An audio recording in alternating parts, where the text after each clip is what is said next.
Hello guys, this is Iman Mansilla, Sales Executive ng Mitsubishi Paco Manila. And for today's video, ipapakita ko sa inyo ang number 1 and best-selling multi-purpose vehicle in the Philippines. This is the Mitsubishi Expander 2025.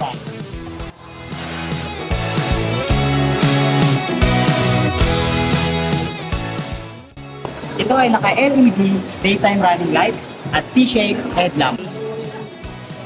At ito ay may 17-inch two-tone alloy wheels na may turning radius sa 5.2 meters. T-shaped LED combination lamps to provide rear visibility at the same time, energy saver.